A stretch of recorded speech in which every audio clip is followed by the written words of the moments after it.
जय हिंद साथियों। आपने वो कहावत तो सुनी होगी, जहां चाह है वह राह है।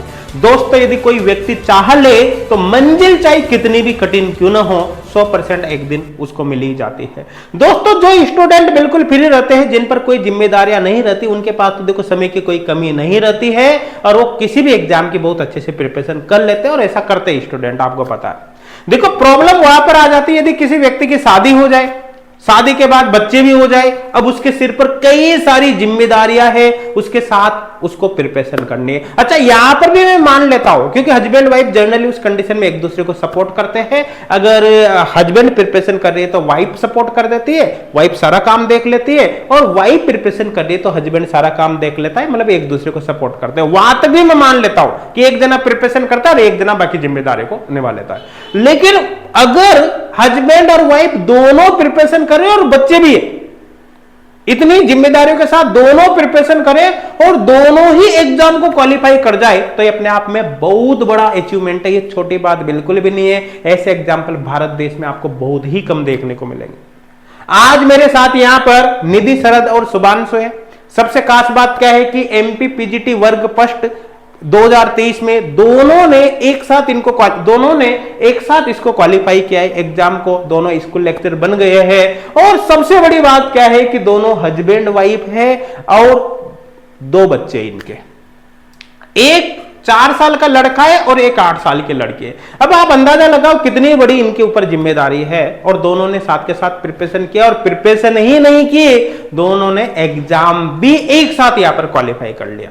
इससे पहले जो 2018 का एग्जाम हुआ था एमपी पीजीटी का, उसकी भी प्रिपरेशन इन्होंने करी थी, लेकिन वहां पर कुछ नंबर्स इनका सिलेक्शन रह गया है। तो ये भी जानने की हम कोशिश करेंगे इनसे कि उस समय आपका सिलेक्शन कैसे नहीं हुआ था, क्या कमी रही थी और कौन कौन सी कमी आपने अब इंप्रूव करी ताकि अब आपका सिलेक्शन हो गया है। इनसे ये जानने की कोशिश यहां पर करेंगे भाई कि आपका बिल्कुल बिजी लाइफ थी, इतनी सारी जिम्मेदारी आपके ऊपर ऑलरेडी थी, तीन जिम्मेदारियों के साथ आपने अपने टाइम को किस तरह से मैनेज किया, सुबह उठने से लेकर रात को सोने तक आपका शेड्यूल क्या रहता था, किस तरह से क्वेश्चन प्रैक्टिस करी, कैसे नोट्स वगैरह बनाए, एग्जाम हॉल में जो 2 घंटे में आपको 100 क्वेश्चन सोल्व करने थे वहां पर अपने टाइम को किस तरह से मैनेज किया, ए टू जेड सब कुछ इनसे जानने की कोशिश करेंगे। यकीन मानिए, अगर इस इंटरव्यू को आपने ढंग से सुन लिया लास्ट तक, तो आपको बहुत सारी लर्निंग इनसे मिलने वाली है। मैं यहां पर क्लियरली आपको बता रहा हूं कि इस इंटरव्यू से आप ही नहीं सीखोगे, आपके साथ साथ मैं भी आज बहुत सारी बातें यहां पर सीखने वाला हूं। तो दोस्तों, इस इंटरव्यू को जरूर शेयर करना आप अपने जितने भी फ्रेंड्स वगैरह है। यकीन माने, जो लोग बहानाबाजी करते हैं कि मेरे पास तो समय ही नहीं है, बहुत सारी जिम्मेदारियां हैं और मैं कैसे प्रिपरेशन कर सकता हूं, उन लोगों ने अगर ये इंटरव्यू सुन लिया तो उनके मुंह से बहानाबाजी निकलना बंद ही हो जाएगी। ये आप यहां पर मान के चलना। इंटरव्यू बहुत ही जबरदस्त है। यहां पर एक छोटी सी प्रॉब्लम जरूर हुई है। आज से पहले जितने भी हमारे इंटरव्यू हुए वो सारे के सारे ऑफलाइन मोड में हुए। ये पहला इंटरव्यू जो हमने ऑनलाइन मोड में लिया है, और चूंकि ये पहला पहला हमारा अनुभव था, इसलिए छोटे छोटे टेक्निकल इश्यूज हमारे बीच बीच में इंटरव्यू में आई है, जिसकी वजह से वॉइस ब्रेक हुई है मेरी। तो ऐसे केस में हो सकता है आपके थोड़ी सी प्रॉब्लम आई समझने में, तो आप कॉम्प्रोमाइज करना। यहां पर मैंने किस तरह से क्वेश्चंस किया है कि थोड़ी सी प्रॉब्लम है, आगे जितने भी इंटरव्यू होंगे उनमें तो हम इस प्रॉब्लम को नहीं आने देंगे, पहले ही रिजोल्व कर लेंगे। लेकिन ये पहला पहला हमारा अनुभव था, इसलिए आप समझने की कोशिश यहां पर करना। यकीन माने, आपने ढंग से इस इंटरव्यू को सुन लिया तो आपको कई ज्यादा यहां पर बेनिफिट होने वाला है। तो चलिए इस इंटरव्यू को शुरू करते हैं। निधि, शरद और शुभांशु से कई सारे क्वेश्चंस यहां पर पूछने की हम कोशिश करते हैं, तो आपको इससे कई ज्यादा बेनिफिट हो। शुभांशु और निधि, सबसे पहले आप दोनों को एमपी पीजीटी 2023 में सिलेक्शन के लिए एच गुड क्लासेज और एच गुड क्लासेज की संपूर्ण टीम की ओर से बहुत बहुत बधाई। आप दोनों के ऊपर, जैसा कि आपने बताया, बहुत सारी जिम्मेदारियां थी। इतनी जिम्मेदारियों के बावजूद आप दोनों ने एक साथ एमपी पीजीटी में सिलेक्शन ले लिया। तो सबसे पहला सवाल मेरा आपसे यही है यहाँ पर कि इतनी सारी जिम्मेदारियों के साथ आपने अपने टाइम को किस प्रकार से मैनेज किया, सुबह उठने से लेकर रात को सोने तक आपका शेड्यूल क्या रहता था, थोड़ा सा आप बताइए ताकि बाकी लोगों को भी, बाकी स्टूडेंट को भी कुछ यहाँ से सीखने को मिले। मॉर्निंग जो है वो 6 o'clock तो हमको उठना ही पड़ता था, क्योंकि बच्ची का स्कूल जो है वो 7:30 पे था। तो 6 o'clock हम मॉर्निंग उठ जाते थे दोनों। और मैडम जो है वो लंच लंच का प्रिपरेशन हमारा मॉर्निंग में ही हो जाता था। मतलब 7:30 तक हमारा लंच भी बनना जरूरी था, हम्म। नाश्ता लंच दोनों साथ में ही हम प्रिपेयर कर लेते थे। मैं सबसे पहले अपनी बच्ची को स्कूल ड्रॉप करता था, हम्म। मैंने कोई फैसिलिटीज उसको प्रोवाइड नहीं करी थी। तो मैं खुद ही जाता था बच्ची को छोड़ने के लिए। हम्म। वहां से 8 बजे के आसपास आता था, फिर मैं अपना खुद सेल्फ तैयार होता था, लंच ब्रेकफास्ट वगैरह कंप्लीट लेकर के यहाँ से फिर मैं लाइब्रेरी निकल जाता था। मैडम घर पे स्टडी करती थी और मैं लाइब्रेरी हम्म। जाता था। तो मुझे कुछ दिन बाद ऐसा लगा, जब मैं हम्म। 15-20 दिन लाइब्रेरी गया तो मुझे ऐसा लगा कि ये गलत हो रहा है। मैडम घर पे पढ़ रही हैं, बच्चा भी है, तो हम्म। पॉसिबल नहीं हो पाएगा कि मैडम घर पे पढ़ लेगी। तो मैंने इनकी मदर से सही बोला बात कि है। आप मुझे हेल्प करिए। आप अभी हालांकि वो हर बार आ ही जाते थे, बट इनकी नानी जी की तबीयत खराब होने के हम्म। कारण वो भी वहाँ पे इंगेज हो गए थे, क्योंकि उनकी नानी जी भी 82 ईयर्स ओल्ड है और अभी भी हैं। हम्म। तो उनको फिर मैंने बुलाया कि आप थोड़ा सा मतलब 1 मंथ के आसपास हमारा सपोर्ट कर दो। तो मैं चाहता हूँ कि मैडम भी मेरे साथ लाइब्रेरी में पढ़े, क्योंकि एक लाइब्रेरी का माहौल जो है हम्म। वो बिल्कुल डिफरेंट रहेगा। और वहाँ पे अलाउड था सर, आपके लेक्चर देख सकते थे, वहाँ वाईफाई कनेक्शन ऑलरेडी था ही, और घर से जस्ट 10 मिनट की डिस्टेंस पे ही जो है वो लाइब्रेरी था। तो आपके लेक्चर्स देखते थे, हम्म। जो आपके ट्रिक्स रहती थी, जो क्वेश्चन नहीं बनता था वो आपके जो प्रैक्टिस सैंपल पेपर में जो आप टेस्ट पेपर को सॉल्व कराते थे। तो सर अगर मैं टेस्ट पेपर नहीं लगा पा रहा था तो मैं सीधे सीधे आपके हम्म। सॉल्यूशन दिखता था। अगर मैं मान लो कि बाय द वे कोई टेस्ट पेपर नहीं लगा पा रहा हूँ, तो मैं सीधे आपके सॉल्यूशन देखता था कि आप किस तरह से हम्म। उस क्वेश्चन को टारगेट कर रहे हैं। ये सारी प्लानिंग थी सर। और 3 o'clock जो है मैं वहां से वापस आकर के, मेरी खुद की भी कोचिंग है जिसमें मैं 10th 12th भी पढ़ाता हूँ, तो मैं अपने बच्चों को, जो भी बच्चे थे उनको पढ़ाता था।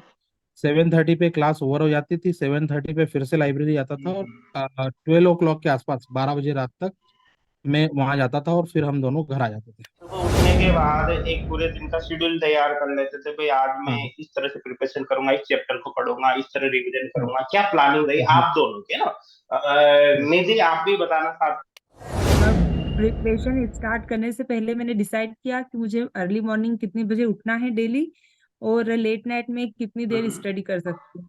क्योंकि हम्म। सुबह उठने से रात के सोने तक के बीच में स्टडी के अलावा मेरे को बेबी को भी अटेंड करना होता था, क्योंकि वो 3 साल सही का है। है, छोटा है।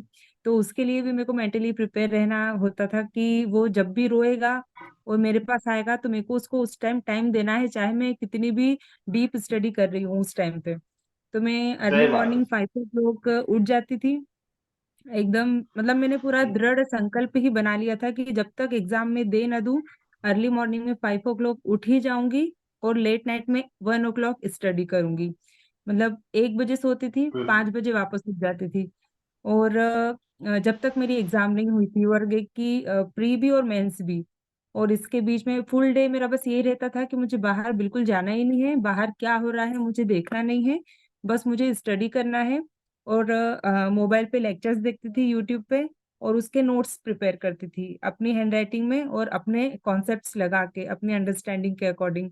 और अपनी हैंडराइटिंग में फेयर नोट्स बनाना, रफ नोट्स बनाना, और फिर उसके बाद क्वेश्चंस की प्रैक्टिस करना, उसको लर्न करना, इस तरह से। और मैंने इस तरह से कोई डिसाइड नहीं किया था कि मेरे को आज के दिन एक चैप्टर पढ़ना है या 2 चैप्टर पढ़ना है या 5 पढ़ना है।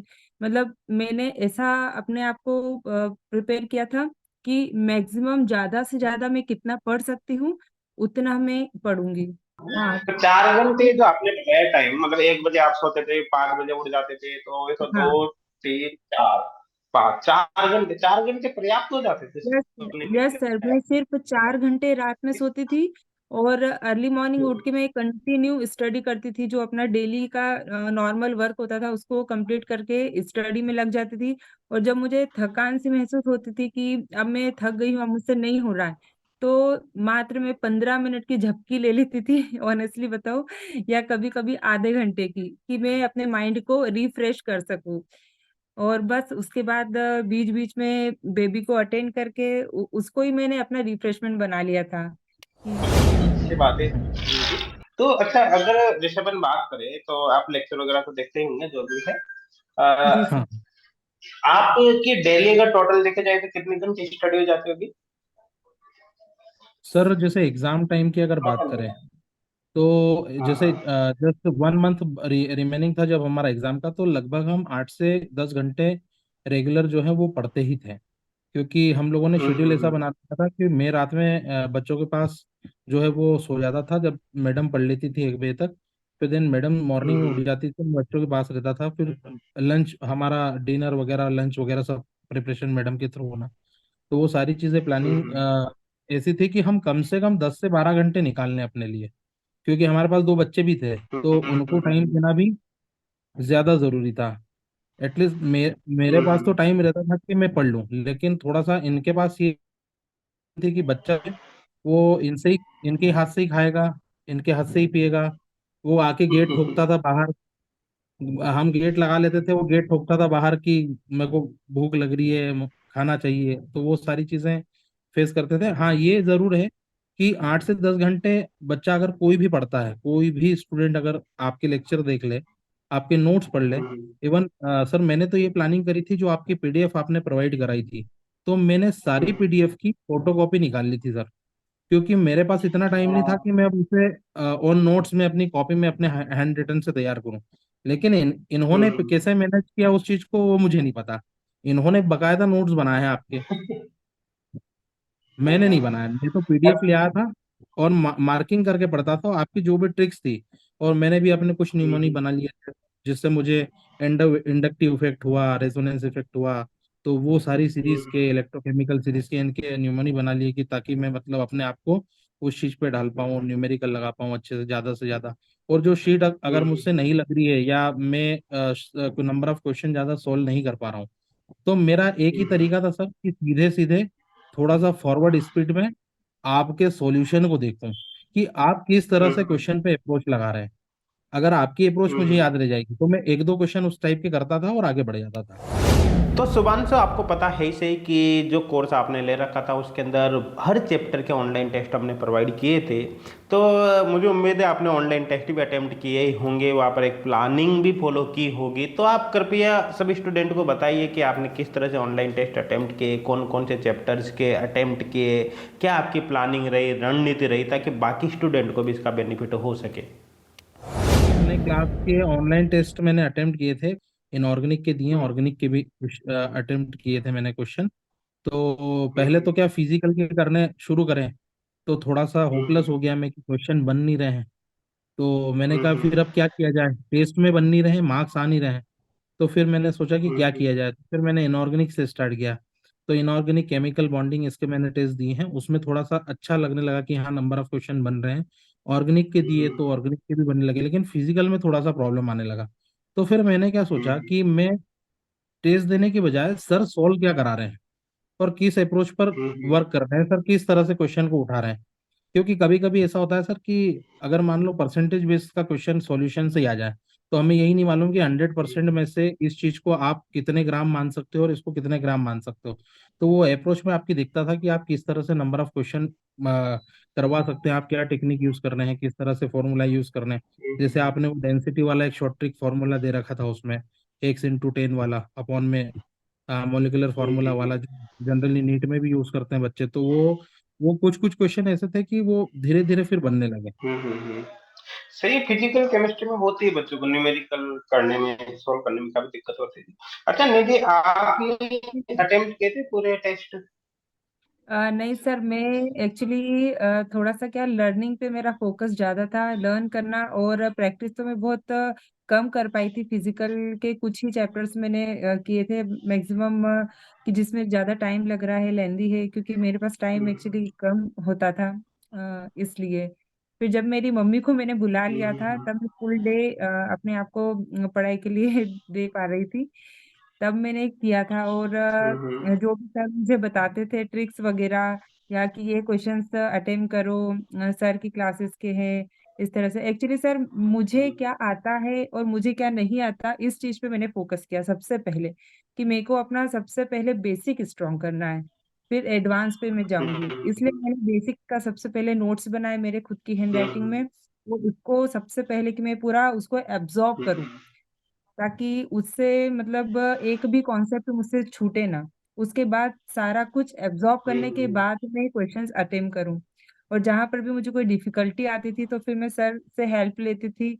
तो सर बकायदा सर आपकी क्लासेस वगैरह तो ऑलरेडी सब्सक्राइब कर रखी थी, तो सर ने मुझे हेल्प लेते थे, हेल्प करते थे और बिल्कुल सॉल्यूशन मुझे बताते थे। क्योंकि मैं एक्चुअली क्या, अगर क्लास अटेंड करती ऑनलाइन तो फिर बेबी बीच में आके मुझे डिस्टर्ब करना तो वो मेरे लिए पॉसिबल नहीं था। तो मैं सर से ही हेल्प लेती थी इस चीज को लेके। बाकी मैं अपना सेल्फ स्टडी करती थी कि जितना मैं पढ़ सकती हूँ उतना ज्यादा से ज्यादा पढ़ने की कोशिश करूँ। सर सबसे अच्छी सही बात बात ये है। थी कि आपने जो है पूरे भारत में होने वाले जितने भी एमपी पीजीटी के क्वेश्चन पेपर है वो आपने अवेलेबल करवा रखे हैं एजगोर कोचिंग क्लासेस में। तो वहां से मैंने क्या किया कि कम से कम दो दो तीन तीन सेट हर स्टेट के निकाल लिए, और उन क्वेश्चन को मैंने प्रैक्टिस करके देखा, और कुछ क्वेश्चन जो है वो आपने आपके टेस्ट पेपर में भी दिए हैं कि इसको इस तरह से सॉल्व करना है। तो मैंने सारे स्टेट के क्वेश्चन पेपर निकाल लिए और क्वेश्चन पेपर को मैं प्रैक्टिस करता था। हालांकि इसमें एमपी पीजीटी में जो है वो थोड़ा सा सिलेबस अपने राजस्थान पीजीटी से थोड़ा सा डिफरेंट भी था और कुछ सिमिलर भी था। जैसे पहली बार ही इधर क्वांटम केमिस्ट्री और ये जोड़ रखा था, 1D 2D box Schrodinger wave equation, यहाँ भी पहली बार ही जोड़ा था। इसके पहले ये सिलेबस में नहीं नहीं था। पहले 11 12 बेसिस था, लेकिन इस बार पहली बार बीएससी और एमएससी लेवल को टच किया है एमपीपीजीटी ने। पहली पहली बार ही ऐसा हुआ, क्योंकि इसके पहले जितने भी हाँ। एग्जाम, सर 2017 में हमने एग्जाम दिया था दोनों ने। तो 2017 में हम जो है डिस्क्वालीफाई हो गए यस सर। दोनों। और फिर मैंने सोचा कि अब पढ़ना ही नहीं है, क्योंकि दो बच्चे हैं तो मुझे तो रोजगार की जरूरत है, तो मुझे तो कुछ काम करना पड़ेगा। तो घर वालों ने भी बोला कि बेटा ऐसा नहीं है, तुम करो, होगा धीरे से, कोई बात नहीं। मेरे फादर भी एजुकेशन में ही है, मदर भी एजुकेशन में ही है। और फिर इन्होंने भी बोला कि आप इतना टेंशन मत लो, करो। फिर सर एक दिन मैंने आपका लेक्चर देखा यूट्यूब पे। तो मैंने देखा कि यार ये इतना स्लो लेक्चर है। मैं तो मैंने ऐसा सोचा कि सर इतना स्लो पढ़ा रहे हैं तो मैं कैसे पढ़ूंगा। फिर मैंने उसको स्किप कर दिया। फिर बाद में मैंने सोचा कि यार, फिर सर दिक्कत एक्चुअली मुझे ना क्वांटम केमिस्ट्री में और फिजिकल केमिस्ट्री में याद आती थी। तो फिर मुझे वापस से आपकी याद आई कि नहीं, वो जिस लेवल पे पढ़ा रहे हैं, जिस जिस टोन से पढ़ा रहे हैं, वो मैं ज्यादा अच्छे से ग्रास्प कर पाऊंगा। फिर मैंने दो तीन लेक्चर देखे आपके, और उसके बाद मैंने सोचा कि नहीं, ऐसे काम नहीं चलेगा, सब्सक्रिप्शन लेना जरूरी है। फिर मैंने आपका सीएसआर नेट वाला भी सब्सक्रिप्शन लिया, और मैंने आपका जो है एमपी पीजीटी वाला भी सब्सक्रिप्शन लिया। और आपसे रिक्वेस्ट भी करी थी कि सर जो भी मेरे लिए नॉमिनल हो सकता है आप जो भी कर दो। तो आपने किया भी था, मेरी हेल्प भी करी थी। तो बहुत अच्छा रहा सर, दोनों चीज़ों से मुझे बहुत अच्छा सीखने को मिला। और मैं तो यही चाह रहा हूँ कि बस आपने जिस, मतलब मैं मुझे इतना इतना पता चल गया था सर कि जो एजगोर कोचिंग क्लासेस में चीज़ें डली हुई है, तो तब से सर मैंने बुक पढ़ना छोड़ दिया। और मेरे पास आपके जितने भी नोट्स डले हुए हैं वो अवेलेबल है। मैंने उनकी पीडीएफ की जेरोक्स करवा ली कि मुझे जब भी पढ़ना है तो मैं यहीं से पढ़ूंगा। सर डिजिटल पेनल वाले भी मेरे पास डाउनलोड हैं, और अपने हैंड रिटन नोट्स भी आपके ओल्ड स्टूडेंट के जो हैं वो डाउनलोड है सर मेरे पास। और मैंने कुछ क्या मैक्सिमम 95% नोट्स की जो है वो फोटो कॉपी करवा ली है। क्योंकि मुझे पता था कि अगर मैं क्या करता था सर, आप जैसे लेक्चर ले रहे हो, मैं थोड़ा सा उसकी स्पीड बढ़ा देता था। और स्पीड बढ़ाने के बाद में क्या करता था कि मैं देखता था कि मेरे कौन से टॉपिक मुझे जम नहीं रहा है या कौन सा आ नहीं रहा है, तो मैं उस टॉपिक की स्टडी कर लेता था। तो नोट्स मेरे पास अवेलेबल थे, नंबर ऑफ क्वेश्चन आप लगा ही देते थे, और जो क्वेश्चन मुझसे बनता नहीं था वो मैं टेस्ट सॉल्यूशन में आपके देख लेता था। तो ये मान के चलिए कि ऑर्गेनिक में आपके नोट्स से एक भी क्वेश्चन एमपी पीजीटी में बाहर नहीं था, एक भी क्वेश्चन। शुभांशु, जैसे कि आपको पता होगा कि जब भी कोई स्टूडेंट एग्जाम हॉल में जाता है, तो जब वो एग्जाम हॉल में एग्जाम देने जाता है तो एग्जाम हॉल में एंटर करने से ठीक पहले उसकी मनोस्थिति कुछ अलग ही होती है। कई प्रकार के क्वेश्चन उसके दिमाग में चलते रहते हैं कि पता नहीं कैसा पेपर आएगा, हार्ड आएगा, इजी आएगा, मैं पेपर को अटेम्प्ट कर पाऊंगा या नहीं कर पाऊंगा। कई प्रकार की उसकी मानसिकता एक तरह से बदल जाती है उस समय, है ना।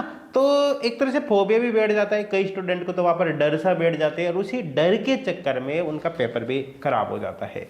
और तो आप स्टूडेंट को यहाँ पर बताइए कि आपकी क्या स्थिति उस समय रही और आपने उसको किस प्रकार से हैंडल किया। साथ के साथ ये भी स्टूडेंट को बताइए कि एग्जाम हॉल में जाने के बाद जब आपका पेपर स्टार्ट हो गया तो आपको 2 घंटे के अंदर 100 क्वेश्चन वहाँ पर अटेम्प्ट करने थे, तो 2 घंटे आपने किस तरह से मैनेज किया, पूरे पेपर को सोल्व करने का आपका तरीका क्या रहा, कैसे टाइम को मैनेज किया, सब स्टूडेंट को आप बताइए ताकि ये बेनिफिट सब स्टूडेंट को मिल सके, उनको इससे बेनिफिट हो सके। जैसे कि एक्चुअली मैं, मेरा पहला टारगेट था ऑर्गेनिक और इनऑर्गेनिक, क्योंकि मेरा वो चीज पोर्शन बहुत अच्छा हो गया था। तो मैंने हम्म। सबसे पहले ये ढूंढा था कि वीबीटी, वीएससीपीआर, सीएफएससी, सीएफटी से और इनसे क्वेश्चन है कि नहीं। मैं बड़ा बड़ा बड़ा के देख रहा था, जो क्वेश्चन मुझे दिख गया, जैसे ज्योमेट्रिकल स्ट्रक्चर के अगर क्वेश्चन या हाइब्रिडाइजेशन के क्वेश्चन आ गए, तो मैं सीधे से ही जो है वो इतना अच्छा परफेक्ट कर लिया था कि वो देखते से ही बन जा रहा था कि अगर ये वीक लिगेंड है, स्ट्रॉन्ग लिगेंड है, क्या होगा, जी इनर जी। ऑर्बिटल में पार्टिसिपेट करेगा या आउटर में पार्टिसिपेट करेगा, रिडिस्ट्रीब्यूशन करेगा नहीं करेगा, तो वो सीधे से बन जा रहे थे। और इस बार ऐसा हुआ कि सर नंबर ऑफ क्वेश्चन ऐसे थे इनऑर्गेनिक और ऑर्गेनिक के कि इतना इतना हाई लेवल पे सॉल्व करने की जरूरत नहीं पड़ी कि क्वेश्चन देखा और हम्म उतारना पड़ता है। जस्ट ये दिमाग में था कि फिजिकल केमिस्ट्री में अगर हार्ड क्वेश्चन है तो मुझे अभी तो उसको पढ़ना ही नहीं है, सबसे पहले मैं इनऑर्गेनिक और ऑर्गेनिक के 60 to 65 क्वेश्चन जो थे वो सबसे पहले अटेम्प्ट करूं। सबसे पहले मेरा यही हम्म टारगेट था कि मैं ये 65 क्वेश्चन पहले अटेम्प्ट करूं, बाकी के जो 25 क्वेश्चन है उसको मैं बाद में देखूंगा। तो मैंने फिजिकल के हम्म क्वेश्चन को स्किप करते गया सर, एक भी क्वेश्चन नहीं पढ़ा मैंने। सबसे पहले मेरा टारगेट था कि मैं 60 प्लस में जा रहा हूँ कि नहीं। तो मैं सबसे पहले, हम्म मेरा यही टारगेट था कि मैं इनऑर्गेनिक और ऑर्गेनिक के क्वेश्चन पहले करूं। एक्चुअली होता क्या है कि बच्चा अगर मान लो मुझे फिजिकल नहीं आता और पहला क्वेश्चन ही फिजिकल का उड़ के आ गया और न्यूमेरिकल आ गया और वो पढ़ा हुआ भी है, तो आप सॉल्व करोगे और पहले क्वेश्चन में इतना टाइम लग जाएगा कि आपको समझ में नहीं आएगा कि ये पेपर इतना हार्ड क्यों आया है। तो मुझे मालूम था क्योंकि ये 2017 में मेरे साथ हो गया था सर। मेरे कंटिन्यू जो जी है जी। 8 क्वेश्चन फिजिकल के थे और उस 8 न्यूमेरिकल को देखकर मैं भी बहुत चक्का हो गया कि मैंने कहा पेपर ऐसा कैसे आ गया, जबकि पेपर इतना टफ नहीं था। तो मैंने इस बार ये सोचा कि जो नहीं आ रहा उसको तो देखना ही नहीं है, जो आ रहा है फिजिकल में उसको भी नहीं देखना है। पहले इनऑर्गेनिक और ऑर्गेनिक का जो मेरा पोर्शन है मैं सबसे पहले उसको ही फिनिश करूंगा। तो टाइम फिर प्रॉपर मैनेज हो गया सर, इनऑर्गेनिक के क्वेश्चन अच्छे से बन गए, ऑर्गेनिक के भी अच्छे से बन गए, और फिजिकल के जो क्वेश्चन अच्छे से आ रहे थे वो ही मैंने सोल्व करे। निधि आपकी क्या रही इस पर जो आप। जी जी सर, मेरा थोड़ा सा डिफरेंट है पढ़ने का तरीका। सर मैंने सबसे पहले तो मैंने जो भी मटेरियल कलेक्ट किया था अपनी नोटबुक में, तो मैंने सबसे पहले उसमें से जो अपने पर्सनल न्यूमोनिक बनाए थे तो उनको, और फॉर्मूलाज फिजिकल के और इनऑर्गेनिक ऑर्गेनिक सब में जो खास खास चीजें थी, जैसे एलिमेंट्स हुए या उनके एटॉमिक नंबर हुए, और सीरीज को याद करने के लिए निमोनिक्स बनाए थे, वो सारे मैंने एक अदर कॉपी में लिख लिए थे। इन सब का एक निचोड़ एक दूसरी कॉपी में बना के रखा था। वो सर इसलिए कि जब एग्जाम हम देने जाते हैं तो 1.5 आवर का टाइम रहता है जो हम फालतू के बैठे रहते हैं वहां पर। तो उस टाइम हम घबराते हैं कि कैसा पेपर आएगा, क्या करेंगे, और हाथ पांव से थोड़े से ठंडे से हो जाते हैं। तो उस टाइम को मैंने ऐसा यूटिलाइज किया कि जो मैंने एक निचोड़ तैयार किया था अपनी नोटबुक में, सारे शॉर्टकट्स लिख के रखे थे, सारे फॉर्मूला, सारे न्यूमोनिक्स, सारे मेरी शॉर्ट ट्रिक्स। तो वो 1.5 आवर मैंने सारा माइंड में रिवाइज किया। बिल्कुल ना मैंने किसी से बात की, ना मैंने इधर देखा, ना मैंने उधर देखा। पूरा मेरा शॉर्ट जो नोट्स थे मैंने पूरे टोटल ऑर्गेनिक इनऑर्गेनिक और फिजिकल के जो शॉर्ट ट्रिक्स थी सारी मैं उस टाइम पे रिवाइज करती रही अपने माइंड में, और अपने गॉड को याद करती रही। और फिर उसके बाद जैसे ही पेपर स्टार्ट हुआ, तो मेरा ऐसा है कि मतलब मैं किसी भी मतलब सब्जेक्ट को इस तरह से चूज नहीं करती पोर्शन को कि पहले मुझे ऑर्गेनिक करना है या पहले इनऑर्गेनिक करना है, थोड़ा इस तरह से पैटर्न मेरा डिफरेंट है। तो मेरा ऐसा है कि जो सामने क्वेश्चन दिख रहा है मैं उसी को अटेम्प्ट करूंगी, अगर वो मुझे आ रहा है तो भी और नहीं आ रहा है तो भी उसको करके मुझे आगे बढ़ना है। बिकॉज एक दो बार एग्जाम्स में मेरे साथ ऐसा हुआ है कि मैंने बात के लिए क्वेश्चन को रखा और मैं बाद में उस तक पहुंच ही नहीं पाई। तो ये चीज मेरे माइंड में बैठ गई कि मैं अगर इसको बात के लिए रखूंगी तो फिर मैं इस तक पहुंच नहीं पाऊंगी, क्योंकि कुछ कुछ लेंथी क्वेश्चंस में अपन अटक जाते हैं या उसमें ज्यादा टाइम दे देते हैं लेस प्रैक्टिस की वजह से। तो इसलिए सर बस जैसे ही मेरे सामने क्वेश्चन आया मैं उसको करती गई, क्योंकि और लास्ट में जैसे 10 मिनट्स या 15 मिनट्स का टाइम बचता है, तब जिन क्वेश्चंस पे मेरे को डाउट था, मैं श्योर नहीं थी कि यार उसको मैंने कर तो दिया है बट फिर भी मुझे डाउट है, तब पीछे मुड़कर एक बार देख लेती थी। बाकी टाइम का बस इसी तरह से मैंने मैनेजमेंट किया। ये हाँ 2 घंटे का जो टाइम था, कम कम तो नहीं पड़ा, मतलब पर्याप्त था टाइम या कम था? नहीं नहीं सर, पढ़ा। सर सफिशिएंट रहता है। सफिशिएंट। मतलब बिल्कुल टाइम कम नहीं पड़ता है। वो एक बात अलग है कि आपके साथ कुछ ट्रेजेडी हो जाए कि आपका सिस्टम बंद हो गया, तो आप हाइपर हो गए, हम्म, आपको आप थोड़ा सा नर्वस हो गए। कभी कभी ऐसा होता है कि हम्म, मशीनरी चीज है सर, ऑनलाइन एग्जाम में हो सकता है सिस्टम किसी का बंद हो जाए। ऐसा मेरे साथ पहली बार 2017 में हो चुका था।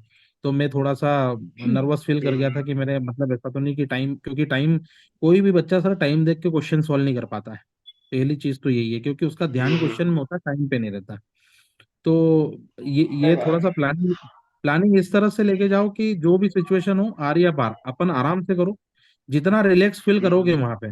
और इनका इनका पढ़ने का तरीका है सर कि ये नोट्स लेके गई थी, मैं नोट्स लेके नहीं गया। मैं जो भी करके गया था, मैंने यही तथास्तु कर दिया 6 बजे सुबह कि अब अपने को कुछ नहीं पढ़ना है, अपन मस्त गाने सुनो और गाने सुन के अपन चलो। 2 गाने सुने सर मॉर्निंग में, 2 भजन सुने और मैं निकल गया एग्जाम देने के लिए। कौन सर कौन सा एक्चुअली गाना सुना? लास्ट लास्ट टाइम सर ये सुबह सुंदरकांड लगा देते हैं मैडम, सुबह मॉर्निंग में सबसे पहले शिव शिव अमृतवाणी अमृतवाणी लगाते हैं और और फिर सुंदरकांड। सुंदरकांड लगा देते हैं। और बस वो दो दो ये सुने थे, और उसके बाद अब जो भी फिल्मी सॉन्ग अरिजीत सिंह के वो सुनते हुए अपन निकल गए। सर एक्चुअली लास्ट टाइम जब एग्जाम दिया था वर्ग एक का, जिसमें हम दोनों डिस्क्वालीफाई हो गए थे, तो वो पेपर इस तरह से सेट था कि टाइम कंज्यूमिंग, इतना ज्यादा टाइम लग रहा था उसमें उसको सॉल्व करने में, बिकॉज इंग्लिश में प्रोपेन लिखा है, हिंदी में प्रोपीन लिखा है, बहुत से क्वेश्चंस में इस तरह से प्रॉब्लम थी। तो ऐसा लग रहा था कि ये पेपर सेट किया है जिसे टाइम कंज्यूमिंग है, बहुत टाइम ले रहा है ये पेपर। तो उस टाइम पे जो ये फेस किया ना, तब से मेरा माइंड ऐसा सेट हो गया कि सामने जो आ रहा है बस उसको करो, बात के लिए कुछ रखना ही नहीं है। टाइम अगर एक्स्ट्रा बचेगा तो पीछे मुड़ के जरूर देखेंगे, रीचेकिंग करेंगे। अगर क्वेश्चन में कोई सही डाउट आ बात। रहा है एग्जाम एग्जाम हॉल में, अगर कोई भी डाउट आ रहा है हमको, कि क्योंकि वहाँ बताने वाला तो कोई है ही नहीं सर, कि आप आ जाओगे समझा दोगे, ऐसा तो है ही नहीं। अगर हम्म, कोई एग्जाम है और कोई डाउट आ रहा है, तो आपको हिंदी इंग्लिश दोनों में पढ़ना। अगर आपने हिंदी लैंग्वेज चूज करी है, तो आप उस पूरे पेपर को हिंदी में ही पढ़ो। और अगर आपने इंग्लिश लैंग्वेज चूज करी है, तो उसको पूरा इंग्लिश में ही पढ़ो। और अगर आपको लग रहा है कि यहाँ कहीं मिसप्रिंट है या कुछ दिक्कत है, तो फिर आप दोनों में पढ़ो।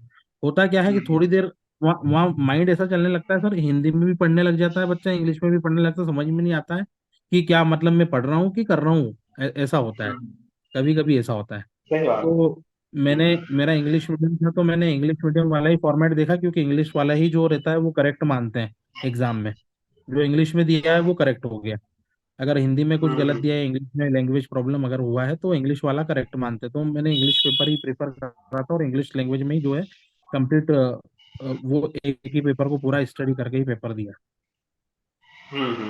सही बात है। अच्छा, जब अपना जैसे पेपर दे के आप बाहर निकले एग्जाम से बाहर, एग्जाम हॉल से बाहर, तो आपको लग गया था उस समय कि सिलेक्शन हो जाएगा फाइनल, या कुछ डाउट था उस सर, समय? सर बिल्कुल भी नहीं लगा। बिल्कुल भी नहीं लगा।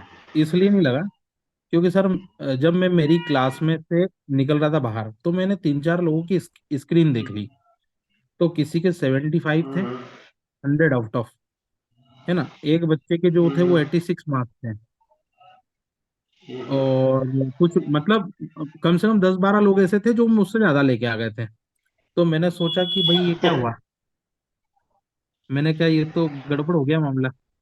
फिर घर आके मैंने इनको बोला, तो इन्होंने बोला कि ऐसा कुछ नहीं है, कि हर एक बच्चे के इतने मार्क्स नहीं होंगे। आपने देखे वो अलग बात है, लेकिन हर एक बच्चे के इतने मार्क्स नहीं होंगे। और फिर सर आपका मैंने 2 दिन बाद आपका सही आपने बात। वीडियो शेयर किया था। उसमें आपने कट ऑफ की एक स्ट्रेटजी प्लानिंग डाली थी कि किसी कौन सी कैटेगरी में क्या किस तरह से कट ऑफ जो है वो जाएगा।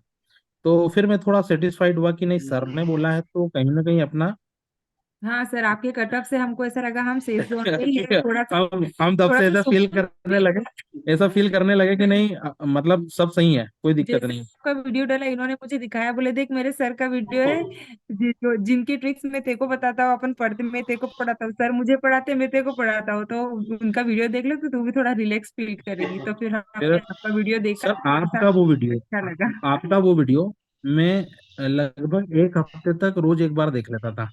सर सच में बार बार देखते रहती थी कि कि नया कुछ था, थोड़ा सा वीडियो सेम था पर रिलैक्स फिर भी बार बार देखते रहती थी, रिलैक्स बस लगते रहे रिलैक्स। कि हाँ चलो ठीक है, सर बोल रहे हैं तो होगा, सर बोल रहे हैं तो होगा, बस वो वाली फीलिंग थी सर। अच्छा, आप दोनों की सबसे मजेदार बात मुझे यहाँ पर क्या लगी कि आप दोनों का एक साथ सिलेक्शन हुआ है, वो भी पूरी की पूरी पारिवारिक जिम्मेदारियों को संभालते हुए। जैसे आपके दो बच्चे हैं, पूरे बच्चों बच्चों को संभालने की जिम्मेदारी भी आप लोगों के ऊपर थी, और साथ के साथ आप दोनों ने एक साथ प्रिपरेशन करे और आप दोनों का सिलेक्शन हो गया। ये अपने आप में देखा जाए तो एक बहुत ही बड़ी बात है, बहुत बड़ा अचीवमेंट है। भारत देश में बहुत कम ऐसी पॉसिबिलिटी आपको देखने को मिलेगी कि ऐसा लोगों के साथ हुआ है। तो मैं यहाँ पर कुछ क्वेश्चंस आपसे पूछना चाहूँगा अदर स्टूडेंट की हेल्प के पर्पज से, कि एक तो ऐसे स्टूडेंट हैं जिनके ऊपर भी आप जैसे ही बहुत सारी जिम्मेदारियां रहती है, वो अपनी जिम्मेदारियों के साथ किस तरह से प्रिपरेशन उनको करना चाहिए, उनको आप क्या सजेशन देना चाहोगे?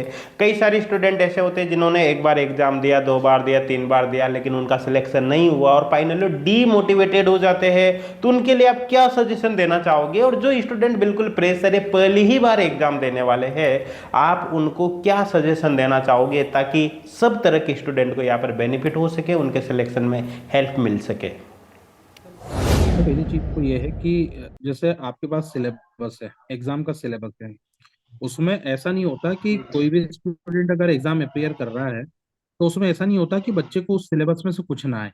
ऐसा नहीं होता है। इतना जरूर होता है कि वो बच्चा 40% पे है या 50% पे है या 60% पे है। जैसे क्या होता था कि मैं आपके मोटिवेशनल लेक्चर देता था, आपका जो कहना था वो ही फॉलो किया था कि अगर आप 40% आपको सिलेबस आता है तो आप उसको 80-95 तक कैसे ले जा सकते हैं।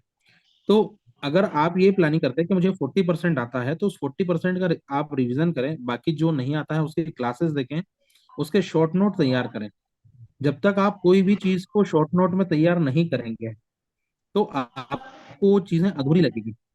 आप आप 6 घंटे में, क्या आप 6 घंटे में पूरी केमिस्ट्री पढ़ सकते हो? आपके पास ऐसी बुकलेट है? क्या आपने सर के नोट्स में से वो चीजें बनाई हैं कि आप आपके पास 15-20-25 पेज हो जिसमें आपने पूरी केमिस्ट्री रख रखी हो, जिसमें आपको लग रहा है कि नहीं ये चीज तो मुझे जरूरी ही है, ये तो मुझे पढ़ना ही पड़ेगी, ये मुझे रिवीजन करना ही है।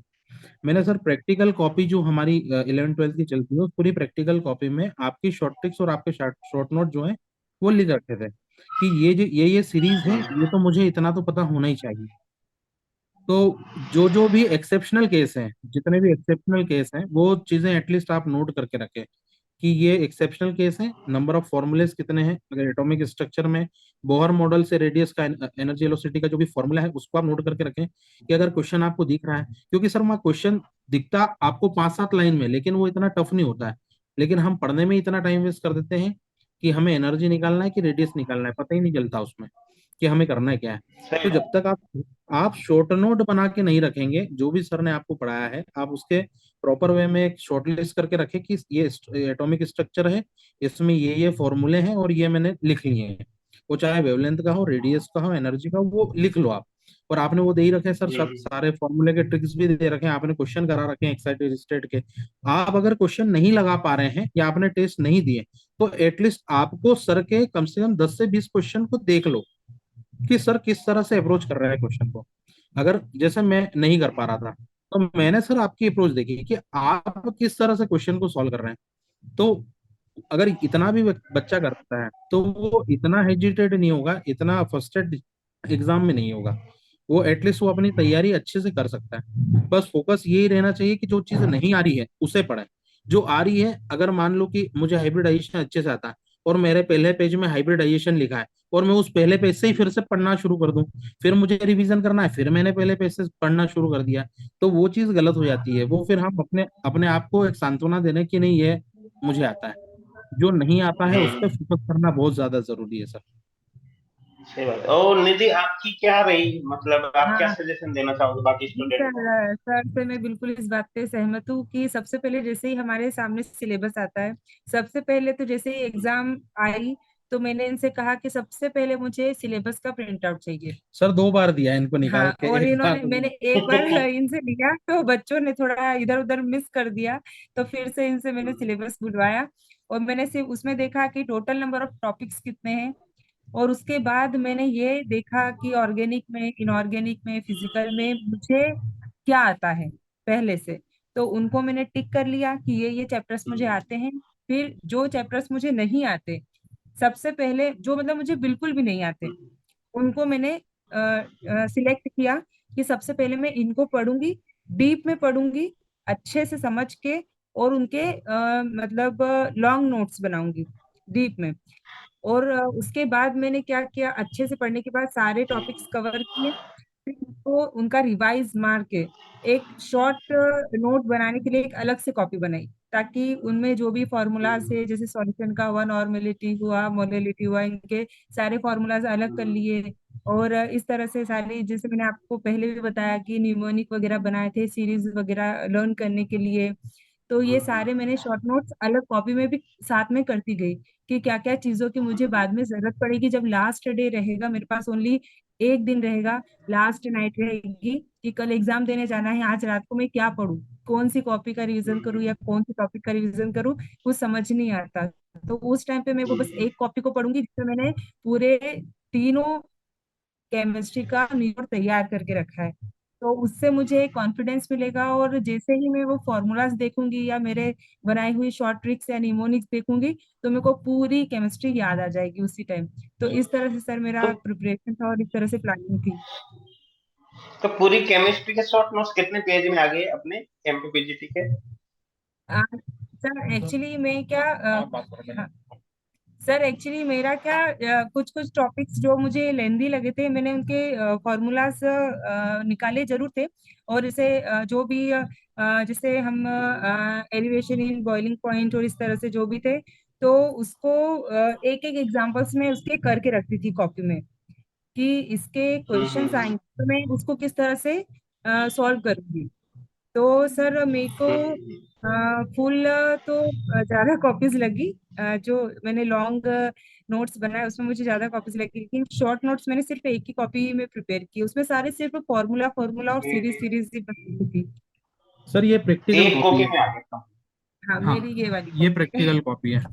इस है प्रैक्टिकल ना? कॉपी में इतने पेज तो अपने जो है वो प्रैक्टिकल्स के हैं। और ये वाली कॉपी। ये कम से कम आप मानिए कि 40 पेज के अराउंड की कॉपी होगी, 40-50 पेज की कॉपी होगी। इसमें बनेगा सर सारे notes। सर मेरी है भी ना? इस तरह की कॉपी, सेम इस टाइप की कॉपी, बट वो अब मेरे को मिल नहीं रही है, उधर वाले रूम में शायद रखी। इस कॉपी में मैंने सारे, हाँ, बस फॉर्मूलाज वगैरह, सही शॉर्ट बात है। ट्रिक्स वगैरह, हाँ, सारी करके शॉर्ट रखी नोट थी। से काफी हेल्प हो गई इसमें ना, हाँ, क्योंकि शॉर्ट रिवीजन नोट बस करना एक कॉपी में करके रखा था रिवीजन के लिए। Yes sir. अच्छा, आप कुछ मिस्टेक अपने शेयर करना चाहोगे? जैसे आपने बताया कि 2018 में आप दोनों ने एग्जाम दिया था, वही एमपीपीजीटी का, उस समय सिलेक्शन नहीं हो पाया था, तो आपको क्या लगता है कि ऐसी कौन सी मिस्टेक आपने करी जिसकी वजह से उस समय आपका सिलेक्शन रुक गया था, और उन मिस्टेक को आपने इम्प्रूव कर लिया और सिलेक्शन हुआ? सर उस समय ऐसा हुआ था कि नंबर ऑफ क्वेश्चन जो है वो हमने लगाए नहीं थे। मतलब कोई सीट सॉल्व नहीं करी थी, और न नंबर ऑफ क्वेश्चन लगाए थे। और जो एक्चुअली हुआ क्या था, जिससे मुझे इनऑर्गेनिक आता था, मैं इनऑर्गेनिक ही कर रहा था। मुझे ऑर्गेनिक आ रहा था तो मैं ऑर्गेनिक ही कर रहा था। मैंने सोचा कि ये दोनों अच्छे से कर लूंगा तो मेरा काम हो जाएगा। बट उस समय ऐसा हुआ कि फिजिकल क्वेश्चन जो है, फिजिकल केमिस्ट्री के क्वेश्चन थोड़े ज्यादा आ गए। और मेरा पेपर ही स्टार्ट हुआ, 7-8 क्वेश्चन मुझे पहले ही दिख गए। तो मैं वहाँ थोड़ा सा डिप्रेशन में आ गया कि यार ये गड़बड़ हो गया। ऐसा नहीं हो कि कंटिन्यू क्वेश्चन आए जा रहे हैं आए जा रहे हैं। फिर दो एक दो क्वेश्चन करे, फिर 4-5 क्वेश्चन फिर आ गए। तो एक्चुअली होता क्या है, जितना माइंड रिलैक्स रखोगे आप, जितना अपने आप पे फेथ रखोगे, और फेथ तभी होगा जब आप थोड़ा सा प्रैक्टिस घर से अच्छे से करके जाओगे। और मेरा मानना ये है कि अगर आप सही। क्वेश्चन लगा रहे हो, एटलीस्ट आपके तीनों पोर्शन में से 2 पोर्शन इतने अच्छे तगड़े होने चाहिए जिसमें आप वहां जाओ तो आपको लग रहा है कि पेपर मेरा जाना पहचाना है। जब तक आपका पेपर दोस्त नहीं बन जाता, तब तक आप वहां पर सरवाइव नहीं कर पाओगे। तो आपको इस लेवल पे तैयारी करना है कि हाँ, मैं जा रहा हूँ अपने फ्रेंड से मिलने, कोई इशू नहीं है, सब कुछ अच्छा ही होगा, और अच्छी प्रिपरेशन करके जा रहा हूँ, कोई दिक्कत नहीं है। अपने आप को पॉजिटिव लेवल पर ही लेकर जाना है। क्योंकि आधे बच्चे तो मैंने देखा सर बाहर जो है वो डिस्प्रिन वगैरह खा रहे थे, कि सेरेडॉन ले ली उन्होंने। सेरेडॉन, मैंने कहा भैया गोली खा रहा हूँ, बोले कि यार मेरे को सिर दर्द हो रहा है। तो बच्चे बाहर सेरेडॉन खा रहे थे। तो इससे अच्छा ये है कि हम मेंटली प्रिपेयर इतने अच्छे से हों कि हाँ, मैंने इतना कर रखा है कि मैं बिल्कुल पॉजिटिव हूँ और मैं वहां जाके अच्छा ही करके आऊंगा। ये पॉजिटिविटी अपने आप में रखना जरूरी है सर। अगर पॉजिटिविटी रखोगे सही तो वहां जाके बिल्कुल 2 ढाई घंटे सरवाइव कर पाओगे, क्योंकि एक तरह का युद्ध ही है सर। मैं खुद 35 साल का हो गया हूँ सर, 35 ईयर में पहली बार कोई गवर्नमेंट एग्जाम निकली है मेरी, पहली बार। मैंने मैंने आज तक हर एग्जाम में फेल हुआ हूँ सर मैं, और मैं उस चीज से सीखा हूँ। और मैंने 2017 में एक कसम भी खाली थी कि मुझे एग्जाम देना ही नहीं अब कोई सी, क्योंकि 2 बच्चे हैं। तो बच्चों, हालांकि दूसरा बच्चा तो 2020 में हुआ, बच्ची थी मेरे मेरे तो मैंने ये सोचा कि नहीं, अब मुझे जो है वो बच्चों के लिए करना है, तो आप तैयारी करो और मैं तो जो है मेरा अपना काम करूंगा। कहीं भी काम तो करना ही पड़ेगा, क्योंकि फैमिली ऑलरेडी फुलफिल होने वाली है। तो इन्होंने बोला कि नहीं, तुम कुछ भी थोड़ा थोड़ा पढ़ो, 2 घंटे पढ़ो, चलो तुम लाइब्रेरी चले जाओ। तो इन्होंने सर मेरी सारी कोचिंगें छुड़वा दी। मैं बाहर भी पढ़ाने आ रहा था, तो इन्होंने घर पापा मम्मी से शिकायत करके मेरी सारी कोचिंगें छुड़वा दी कि अगर काम करेंगे तो पढ़ेंगे नहीं, और पढ़ेंगे नहीं तो कुछ करेंगे नहीं। सही तो बात बस यही यही था कि सर टाइम अपने आप को देना जरूरी है, और जितना अच्छे से पढ़ना हो। सारे त्योहार तो हर साल ही आने हैं सर। अब जो त्योहार हमारे आएंगे और ज्यादा खुशी से मनाएंगे हम, तो थोड़ा सा सेक्रीफाइस हम्म। जो है वो जीवन में करना जरूरी है। तो एक कुछ परिवार में लोग ऐसे भी बोलते थे कि ये तो दोनों इंदौर चले गए हैं, वहीं रहना चाहते हैं, घर वालों की सेवा नहीं करना हम्म। चाहते हैं, ऐसा नहीं करना चाहते। तो सारी चीजें आती है सर लाइफ में। बट ये है कि आज सब खुश हैं, आज सब खुश हैं। सही बात। आपकी खुशी में सब खुश हैं। उनको लग गया है कि नहीं, अब कुछ तो हासिल करा है इन्होंने, भले छोटा सा किया है पर हासिल किया सर जब ये हम्म। लास्ट टाइम एग्जाम दी थी और ये होपलेस हो गए थे डिस्क्वालीफाई होने की वजह से, और ऐसे तो डिसअपॉइंट अपने आप से मैं भी बहुत ही ज्यादा हो गई थी, बट ये है कि इनको देखकर मुझे ऐसा लगा कि मैं अब इनसे क्या कहूँ, तो मैंने अपने आप को थोड़ा मजबूत किया और इनको सपोर्ट किया कि नहीं, मुझे इनको थोड़ा सा वापस मोटिवेट करना है। फिर मैंने इनसे कहा कि आपको मैं दे रही हूँ साल भर 2 साल, आपको जितना भी टाइम चाहिए, इस टाइम ड्यूरेशन में मैं नहीं पढ़ूंगी, सिर्फ आप पढ़ोगे, और बिल्कुल फ्री होकर आपको सही। जैसा पढ़ना है आप वैसा पढ़ो, मैं आपको किसी भी प्रकार से डिस्टरबेंस होने नहीं दूंगी।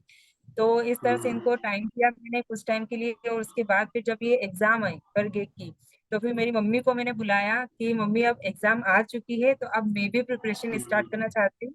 तो फिर मेरी मम्मी आई, उन्होंने दोनों बच्चों को संभाला, घर को संभाला, और फिर मैंने जब एग्जाम की डेट आई कि इस डेट में एग्जाम में मेरे पास टाइम ड्यूरेशन लिमिटेड ही था, तो मैंने डे नाइट पूरा अपने आप को डेडिकेट कर दिया, मतलब स्टडीज पे पूरा फुल टू।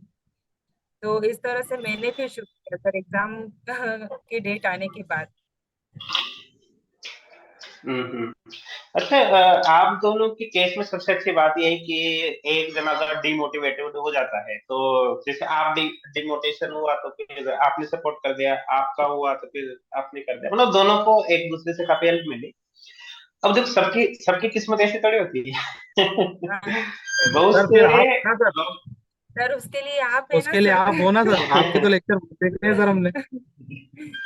सर जैसे हमने एग्जाम दी, फर्स्ट वाली एग्जाम पात्रता परीक्षा, तो जैसे ही हम एग्जाम हॉल के अंदर गए, तो आपको बताया मैंने कि जो 1.5 आवर का टाइम था, मैं मेरा रिवीजन माइंड में करती रही। उसके बाद पेपर जैसे ही दिया, और जैसे ही मैंने अपने मार्क्स देखे कि मैं क्वालिफाई हो चुकी हूँ, आसपास सबके रिएक्शंस देखे, तो मतलब दो ही बच्चे थे, एक कोई लड़का था और एक मैं थी, जो हम दो ही लोग क्वालिफाई हुए थे पूरे हॉल में, बाकी सारे डिस्क्वालीफाई हो चुके थे।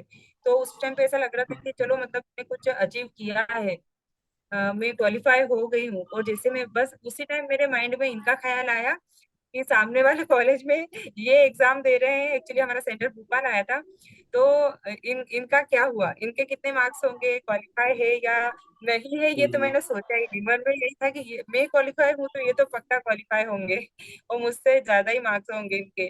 तो जैसे ही बाहर निकली मैं, जैसे हम मिले, तो इनके चेहरे स्माइल थी, मेरे चेहरे पे भी बहुत ज्यादा ही वाली स्माइल थी। और फिर बस मैं समझ गई कि दोनों ही क्वालिफाई हो गए हैं। फिर भाई उसी टाइम ऐसा प्रण लिया कि बस अब चयन परीक्षा के लिए बहुत अच्छे से मेहनत करना है। और बस सर मैंने इनको एक ही बात बोली थी एग्जाम देने से पहले कि हम पेपर देने जा जरूर रहे हैं, पेपर जैसा भी आए, इजी आए टफ आए, अपने माइंड को बच्चे की तरह ट्रीट करना है, जैसे हम बच्चे को कैसे बहलाते हैं, कि बेटा सब कुछ ठीक है, ये ऐसा हो जाएगा, ठीक हो जाएगा, इस तरह से हर एक चीज के लिए उसको हम कन्विंस करते हैं, हर सिचुएशन को एक्सेप्ट करने के लिए।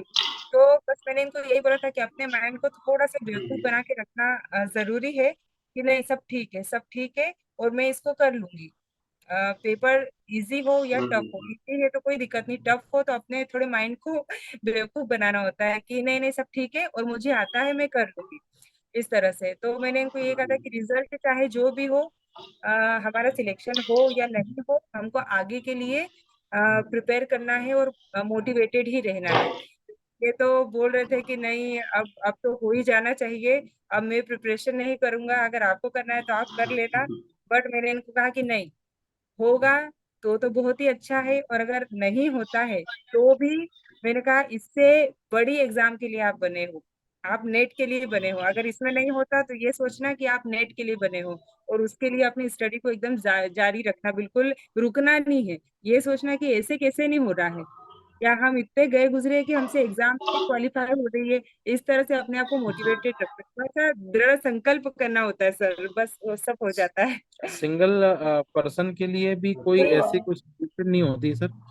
हर एक व्यक्ति मेहनत करता है, मेहनत का फल पेड़ जब बड़ा होगा तभी मिलेगा। पौधा कभी फल नहीं देता, तो पौधा कभी सही फल बात। देगा भी नहीं। पेड़ बनेगा, फूल लगेंगे तभी फल मिलेगा। तो थोड़ा सा अपने आप में एक विश्वास रखना जरूरी है। क्योंकि मेरे साथ एक अलग सिचुएशन थी कि मेरे साथ वाइफ थी, और वो हमेशा मुझे मोटिवेट करती थी कि आप कर सकते हो, आप ऐसा करो, ये कर लो। लेकिन हर एक के पास जरूरी नहीं कि उसकी शादी हो और उसके बाद हाँ। सिलेक्शन हो। तो सिंगल पर्सन के लिए मैं यही चाहूंगा सर। सर, हमारे पास जिम्मेदारियां थी, हमारे दो यस बच्चे थे सर। सर। अगर वो रात में उड़ जाते थे सर, सही 4 बजे बात। तक सोते नहीं थे। बच्चा हमारा छोटा जो उड़ जाएगा तो 4 बजे तक नहीं सोएगा, तो हमें भी नहीं सोना है फिर। तो सिंगल पर्सन के पास इतनी बड़ी जिम्मेदारियां नहीं है, वो ना बच्चे को सुला रहा है ना जगा रहा है। यस आप आराम से सो, 8 घंटे सो। 8 घंटे सोना जरूरी है। मेरा तो ये मानना है कि सिंगल पर्सन 8 घंटे सो, 2 घंटे आराम करो, एंजॉय करो। आप 8 घंटे पढ़ो, आप स्टडी कर रहे हो, आप पहले 2 घंटे पढ़ो। आप क्या 2 घंटे कंटिन्यू पढ़ पा रहे हो? अगर आपने 2 घंटे पढ़ लिया तो आप 3 घंटे पढ़ो। आप 3 घंटे पढ़ पा रहे हो, 4 घंटे पढ़ो। 4 घंटे पढ़ पा रहे हो, और अगर नहीं पढ़ पा रहे हो आप अपने माहौल में, तो आप कोई लाइब्रेरी देखो जहाँ पे आप लोगों को देखोगे कि वो किस तरह से घुसे हुए, किस तरह से पढ़ रहे हैं। अगर आपने 6 घंटे सिर्फ उन लोगों को देख भी लिया, तो हमें ये पता चल जाएगा कि अभी हम क्या कर रहे हैं। सर, लाइब्रेरी जाके मैं 1 घंटे में आ जाता था घर, पहले दिन। तो इन्होंने बोला आप तो 6 घंटे का पढ़ के गए थे, आप 1 घंटे में ही आ गए। मैंने कहा मेरा तो मन ही नहीं लग रहा है वहाँ। तो फिर मैं घर आ गया। फिर दूसरे दिन मैंने सोचा नहीं, आज तो कम से कम 6 घंटे बैठूंगा। दूसरे दिन मैं 3 घंटे में आ गया सर। फिर ऐसे करते करते मुझे वहां जब माहौल देखा कि नहीं, लोग इतना बढ़ के पढ़ रहे हैं, इतना पढ़ रहे हैं, और डिफरेंट काइंड ऑफ एग्जाम की तैयारी कर रहे हैं, तो क्यों मैं तो कुछ नहीं कर रहा हूँ? मतलब मैं तो आके जा ही रहा हूँ, बस 2 घंटे बैठ रहा हूँ। और एक भैया थे, वो एमपीपीएससी की तैयारी कर रहे थे सर। वो मॉर्निंग 7:30 आते थे, उनका टिफिन भी वहीं आता था। मैंने उनसे एक ही बार बात करी थी कि सर आप काई की प्रिपरेशन कर रहे हो, उसके बाद मैंने पूछा ही नहीं उनसे, क्योंकि हिम्मत ही नहीं हुई। वो 7:30 आते थे, और 10 बजे नाश्ता करते थे, और 1:30 बजे लंच करते थे।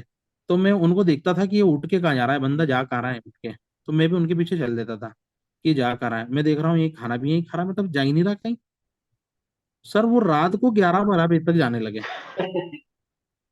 तो फिर मैंने देखा कि भाई ये 11-12 बजे तक बैठ रहे हैं, तो मैं क्यों नहीं बैठ सकता? तो फिर धीरे धीरे मैंने भी उनको देखते देखते अपना टाइम बढ़ाते गया। पहले 2 घंटे बैठा, 3 घंटे बैठा, 6 घंटे बैठा। फिर मेरी सिस्टर जो एमपीपीएससी की तैयारी कर रही है, मेंस की, नेहा पांडेल, तो उसके थ्रू भी वो भी वहीं लाइब्रेरी आती थी, तो वो वो भी बैठने लगी। फिर मैंने इनकी मदर को बुलाया, फिर इनको भी लेके गया। तो फिर वो थोड़ा सा माहौल देख करके भी पढ़ाई होती है। तो अगर हम घर नहीं पढ़ पा रहे हैं, या ऐसा लगता है कि हाँ घर नहीं पढ़ पा रहे हैं, डिस्टर्ब हो रहे हैं, तो हम लाइब्रेरी अच्छा ऑप्शन है सर। लाइब्रेरी जाके पढ़ सकते हैं आप। 2 घंटे, 3 घंटे, 4 घंटे बैठेंगे, तो हमें वहाँ फीलिंग होगी कि नहीं भी हम पढ़ने ही आए हैं। क्योंकि वहाँ फालतू व्यक्ति कोई, ना आपकी तरफ कोई देखने वाला है, और ना आपको कोई पहचानने वाला है वहाँ, कि आप काहे की पढ़ाई कर रहे हो, कोई नहीं पूछता वहाँ। तो सही सबसे बात है, अच्छी बात क्योंकि ये ये। तो हाँ, ये बात तो एकदम सत्य है। अगर किसी का दिमाग नहीं लगता है घर पे, उसके पास माहौल नहीं है, और वो नहीं समझ पा रहा भाई मैं पढ़ूं नहीं पढ़ूं, दिमाग में लग रहा। तो आप ऐसे माहौल में चले जाओ जहाँ पर ऑलरेडी ऐसे स्टूडेंट हो जो पढ़ाई कर रहे हैं कंटिन्यू, ऑटोमेटिक दिमाग लगने लग जाएगा। तो हाँ आपका डिसीजन एकदम सही था। तो आपने एग्जाम के कितने महीने पहले ज्वाइन कर ली थी लाइब्रेरी? सर, मैंने एग्जाम से 2 महीने पहले ज्वाइन करी थी। एक्चुअली मेरी क्लासेस का शेड्यूल ऑलरेडी था, मैं क्लासेस लेता था। तो क्लासेस के दरमियान तो मैं लाइब्रेरी जा नहीं पाता। तो मैंने उस समय क्या किया कि क्लासेस के लिए एक फैकल्टी रखी कि आप पढ़ाओ, और मैं जो है अभी नहीं पढ़ाऊंगा, मैं 2 महीने बाद पढ़ाऊंगा, 3 अगस्त के बाद में पढ़ाऊंगा। तो पहला एग्जाम हमारा था अगस्त, शायद फेब में था ना हमारा पहला एग्जाम। पहले पात्रता परीक्षा थी, तो उस समय तो सिलेबस कंप्लीट हो गया था सर। लेकिन जब सेकेंड फेज था हमारा, जो चयन परीक्षा, वो अगस्त में था, 3 अगस्त से लेके 6 अगस्त तक चला था। तो उसमें मैंने 2 महीने जो है वो फैकल्टी रख ली थी कि आप देखो, मतलब ब्रदर ही था, तो वो संभाल लेता था क्लास, और मैं जो है अपनी प्रिपरेशन करता था। बट मैं 3:30 बजे एग्जैक्ट अपनी क्लास आ जाता था क्लास लेने के लिए। जिस टाइम में मुझे क्लास लेना रहता था मैं क्लास लेता था, और घर से टिफिन लेता था, टिफिन लेके फिर निकल जाता था। और फिर रात में फिर भूख लगती थी तो 11-12 बजे आके फिर से एक बार खा लेता था। तो निधि और शुभांशु, सबसे पहले तो मैं आप दोनों को यहाँ पर बहुत बहुत धन्यवाद करना चाहूंगा कि आज आपने एच गोड क्लासेज के लिए इतना सारा समय निकाला। मैं यहाँ पर उम्मीद करके चल रहा हूँ कि आज का जो इंटरव्यू है इससे बाकी स्टूडेंट को बहुत ही ज़्यादा बेनिफिट होने वाला है, उनको हेल्प मिलने वाले है, उनकी प्रिपरेशन स्ट्रेटजी यहाँ पर बदल जाएगी आप दोनों का स्ट्रगल देखकर। क्योंकि आप दोनों इतने ज़्यादा बिजी थे, हाँ, इतनी सारी पारिवारिक जिम्मेदारियां भी थी, उसके साथ साथ आप दोनों ने यहाँ पर एक साथ सिलेक्शन निकाला, ये अपने आप में एक बहुत ही बड़ी बात है। सर, उसमें एक रोल आपका बहुत अहम रहा है। वो कोरोना का समय नहीं होता, कोरोना में मैं आपका लेक्चर नहीं देखता। तो अगर आप यूट्यूब पे दिखते नहीं मुझे, और हो सकता है मैं और अपने हिसाब से आप कुछ प्लानिंग करता। वो एक संयोग सा रहा सर कि मैंने लेक्चर देखा 3 दिन 4 दिन, और मैंने आपका सब्सक्रिप्शन ले लिया। उसमें एक बहुत अहम योगदान है सर कि आपके ऐप से मुझे ये सबसे पहली चीज कि इतना ज्यादा फायदा मिला है सर मुझे, नेट के पेपर, सेट के पेपर, और अपने जितने भी केमिस्ट्री के अकॉर्डिंग जितने भी एग्जाम हो रहे हैं इंडिया लेवल पर, वो सारी चीजें आप प्रोवाइड कर रहे थे। सबसे बड़ी बात तो ये है सर। मैं एमपी पीजीडी की तैयारी कर रहा हूँ, मेरे पास इतने स्टेट के पेपर हैं कि मैं, मतलब मैं थक थक जाऊं पेपर लगाने में। इतने क्वेश्चंस, नंबर ऑफ क्वेश्चन आप प्रोवाइड करा रहे हैं। और मैं तो ये बताना चाहूंगा सर बच्चों को कि अगर आप प्रॉपर वे में सर के नोट्स और सर की क्लास से अटेंड कर लो, बहुत इनफ है। उसके उससे ज्यादा कुछ करने की जरूरत नहीं है केमिस्ट्री की लाइन में। मुझे नहीं लगता कि आपको किसी किताब की, या आप किसी फॉरेन राइटर की बुक से आपको पढ़ने की जरूरत पड़े। आप प्रॉपर वे में आप लेक्चर देखें, लेक्चर देखने के बाद में आप चाहे जो स्पीड में देखना चाहें, आप सर के लेक्चर देखें। लेक्चर देखने के साथ में आप उनके नोट्स की कॉपी निकाल के रख लें। अगर आपको लिखना नहीं है तो आप एटलीस्ट उनकी क्या निकाल के रख लें, कॉपी निकाल के रख लें। और आप अपने पास मार्कर और पेन रखें, जो करेक्शन है वो करेक्शन करें, और अदरवाइज जो नोट्स हैं उसे पढ़ते रहें, और नंबर ऑफ क्वेश्चन जो है वो लगाते रहें। क्योंकि यही ट्रिक जो है वो मैंने फॉलो करी, और आपका बहुत बड़ा योगदान है सर इस चीज में। और आपका तहे दिल से आभार है हम दोनों जी सर। कि आपने हमें, मतलब सोचा नहीं था कि ऐसा हो जाएगा, बट वाकई में बहुत अच्छा लगा सर आपसे बात करके भी, और आपका जितना गाइडेंस रहा है उस गाइडेंस में भी मुझे बहुत अच्छा लगा। और बस अब आपसे बात करते रहेंगे। अब निवेदन यही है कि अब हम नेट की तैयारी करेंगे सर। जी सर, तो तो आपका मार्गदर्शन चाहिए हमको। चलो चलो, आपके नेट का कोर्स तो हम यहाँ से एक्टिवेट करवा देंगे। हम बोल दूंगा मैं टीम से, तो कल ही कर देंगे आपके एक्टिवेट, कोई दिक्कत नहीं है ना। हाँ सर। और जिस भी तरह की हेल्प की नीड हो, कभी भी जरूरत हो, बताना, है जी बस ना। सर चलो, बहुत एक बहुत बस एक ख्वाहिश, धन्यवाद। एक ख्वाहिश ये है सर, आपसे मिलना है तो जब भी मैं, अगर कोटा का टूर हमारा रहेगा तो हम आपसे बिल्कुल मिलने आएंगे सर आपके ऑफिस में।